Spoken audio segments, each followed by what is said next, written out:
Tubahaye ikaze nshuti za Mama Lionel kuri uru rubuga rushyashya dushyize ku mugaragaro rw'ivugabutumwa, ubuhamya, ijambo ry'Imana n'ibindi Imana izakoresha, izagenda inkoresha n'abazarugaragaraho izagenda ibakoresha.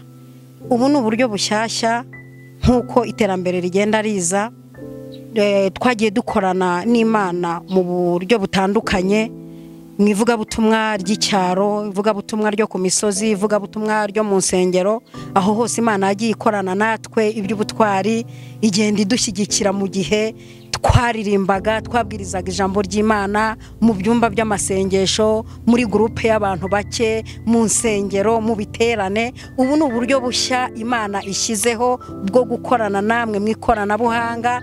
Imana izagenda ikorana natwe iby'ubutwari, uko yagiye imanura imbaraga zijyanye n'ibyumba by'amasengesho, uko yamanuraga imbaraga zijyanye n'ibiterane binini, uko yagiye imanura imbaraga zijyanye n'ibiterane bito, niko izamanura imbaraga nyinshi zijyanye n'ikoranabuhanga. Nicyo gihe tugezemo muri iyi minsi, ko abantu bakurikirana n'iby'Imana no gukora kw'Imana n'ijambo ry'Imana n'ivugabutumwa mu buryo bw'ikoranabuhanga. Imana ibaha umugisha, izadukoresha iby'ubutwari muri iki gihe cy'ikoranabuhanga.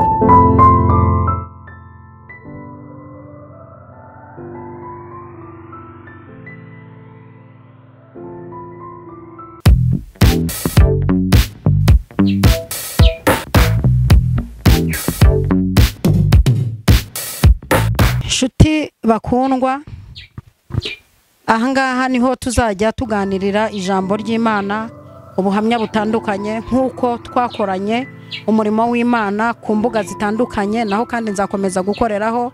Twakoranye umurimo w'Imana, mvuga ijambo ry'Imana mu biterane, mu ngendo zitandukanye nagiye nkora mu Rwanda ndetse no hanze yarwo.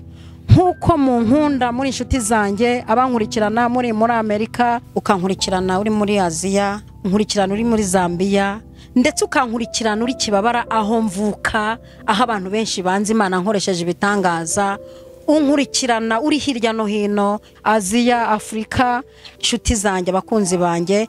Ubu noneho ahangaha ni ku karago, ni icyumba cy'amasengesho. Imana izajya ikomeza kunkoresherezaho iby'ubutwari, impano z'ubuhanuzi, iziyerekwa, gusengera abanyabyaha bagakizwa, kwirukana indwara mu bantu, kwirukana imyuka mibi mu bantu.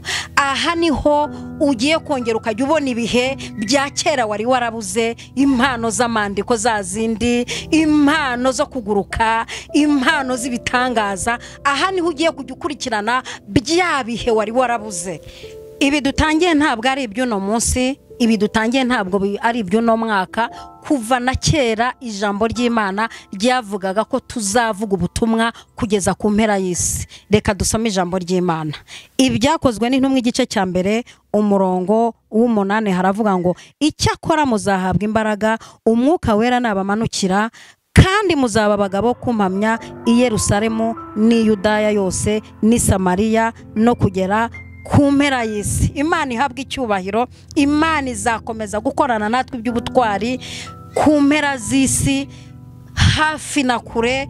Dushimiye Imana ko izakorana natwe iby'ubutwari. Imana yagiye iduha imbaraga, dukorera mu byumba by'amasengesho, dukorera ku misozi tubwiriza ubutumwa. Imana yagiye ikorana natwe turi mu biterane binini, ikorana natwe turi mu biterane bito, ikorana natwe muri za ronchi z'abaririmbyi, ikorana natwe iby'ubutwari. Ariko ahangaha izarushaho gukora iby'ubutwari, izakora ibikomeye bitarondoreka. Reka dusenge. Mana, ndagushimiye kuri umukozi w'umuhanga,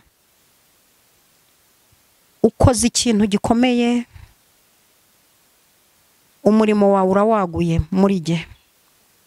Sengeye umuntu wese uzakurikirana ijambo rizavugirwa kuri ino channel, umutima we uzakire. Umuntu wese uzakurikirana ibiganiro bizabera hano azasubizwemo imbaraga zikomeye. Umuntu wese uzateranira muri iri teraniro arwaye azakire. Umuntu wese uzateranira muri iri teraniro ari umushomera azabona akazi. uzaba afite ikibazo icyo ari cyo cyose kizasubirizwa aha hantu. Urakoze kuri Imana izabikorera kwiyubahisha.